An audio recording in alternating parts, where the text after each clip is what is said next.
जब भारत की सनातन संस्कृति और भारत की परंपरा का गुणगान दुनिया कर रही है, तब भारत के महापुरुषों के प्रति श्रद्धा और सम्मान का भाव हर नागरिक का दायित्व होना चाहिए।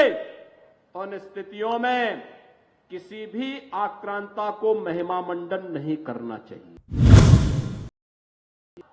और स्वतंत्र भारत ऐसे किसी देशद्रोही को स्वीकार नहीं कर सकता है जो भारत के महापुरुषों को अपमानित करता हो।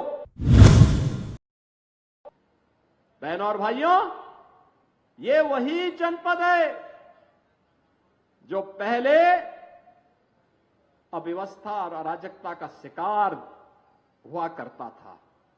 आज बहराइच में कोई अव्यवस्था नहीं फैला सकता, कोई नहीं फैला सकता। आज उत्तर प्रदेश में आप देख रहे होंगे, महाकुंभ के इस भव्य आयोजन के बाद पूरी दुनिया उत्तर प्रदेश की तरफ कौतूहल की निगाहों से देख रही है। आपने अभी 2 दिन पहले देश की संसद में आदरणीय प्रधानमंत्री जी के द्वारा महाकुंभ पर दिए गए वक्तव्य को आप लोगों ने सुना होगा। प्रधानमंत्री जी ने भूरी भूरी प्रशंसा की है उत्तर प्रदेश वासियों की और महाकुंभ के आयोजन की। मानवता का इतना बड़ा आयोजन दुनिया में कहीं नहीं हुआ है, कोई नहीं कर सकता है। उत्तर प्रदेश में हुआ है। मां गंगा, मां यमुना, मां सरस्वती की त्रिवेणी के संगम में 66 करोड़ से अधिक लोग श्रद्धालु जनों का आगमन।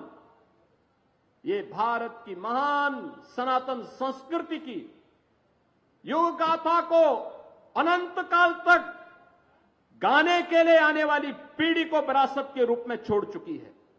और उसी परंपरा का एहसास कराने के लिए आज मैं आपके पास आया हूं। आप सबसे कहने के लिए, एक तरफ एक भारत श्रेष्ठ भारत की परिकल्पना साकार हो रही है, पूरा देश एकजुट होकर के कार्य कर रहा है। उन स्थितियों में मैं सभी उत्तर प्रदेश वासियों से कहना चाहूंगा, जब भारत की सनातन संस्कृति और भारत की परंपरा का गुणगान दुनिया कर रही है, तब भारत के महापुरुषों के प्रति श्रद्धा और सम्मान का भाव हर नागरिक का दायित्व होना चाहिए। उन स्थितियों में किसी भी आक्रांता को महिमा मंडन नहीं करना चाहिए। आक्रांता का महिमा मंडन का मतलब देशद्रोह की नींव को पुख्ता करना। और स्वतंत्र भारत ऐसे किसी देशद्रोही को स्वीकार नहीं कर सकता है जो भारत के महापुरुषों को अपमानित करता हो, उन आक्रांताओं का महिमा मंडन करता हो, जिन आक्रांताओं ने भारत की सनातन संस्कृति को रौंदने का कार्य किया था, बहन बेटियों की इज्जत पर हाथ डालने का काम किया था, हमारी आस्था पर प्रहार किया था, उसे आज का ये नया भारत स्वीकार करने को कतई तैयार नहीं है। और इसीलिए मैं आपके कहने के लिए आया हूं, विकास की एक गाथा तभी आगे बढ़ सकती है जब हम अपनी विरासत को पूरे गौरव के साथ आगे बढ़ाने का काम कर रहे हैं। हमारी गौरव गाथा विरासत के साथ जुड़ती है, विरासत विकास के साथ जुड़ता है। विरासत और विकास की अद्भुत गाथा का ही एक नया रूप है बहराइच का, जहां मेडिकल कॉलेज भी बन गया है और साथ साथ हमने बहराइच का बाईपास भी स्वीकृत कर दिया है। बहराइच में एक नया बाईपास भी होगा। नेपाल से कनेक्टिविटी को आसान कर लिया है और यहां पर जो कर्तनिया घाट वन्य जीव प्रभाग है, इसको टूरिज्म की दृष्टि से इको टूरिज्म के एक नए हब के रूप में विकसित करने के लिए कोई भी लखनऊ से आएगा, 1-1.25 घंटे की दूरी पर बहराइच में महाराज सोहेल देव के विजय स्तंभ के प्रति नमन करेगा और वहां से कर्तनिया घाट में इको टूरिज्म का आनंद लेकर के यहां पर ढेर सारे रोजगार को आगे विकसित करने में अपना योगदान देगा।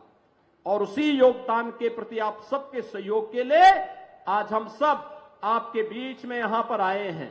बहनों और भाइयों, आज आप देख रहे होंगे, ये वही जनपद है जिस जनपद की 2017 के पहले जो जनपद की यहां पे जो जीडीपी थी वह इस जनपद की मात्र 6,934 करोड़ थी। और आज जब हम 23-24 की बात करते हैं तो यह कई गुना आगे बढ़ करके 25,000 करोड़ रुपए से अधिक हो चुकी है अकेले बहराइच की। बहराइच में इस दौरान यहां पे निवेश के भी ढेर सारे प्रस्ताव आए हैं। बहराइच में निवेश हो, अब इसके लिए लोग आ रहे हैं। निवेश का मतलब रोजगार का सृजन आगे बढ़ना, उस प्रकार की व्यवस्था को आगे बढ़ाना, और ये चीजें आज एक और सरकार तेजी के साथ आगे बढ़ाने का काम कर रही है।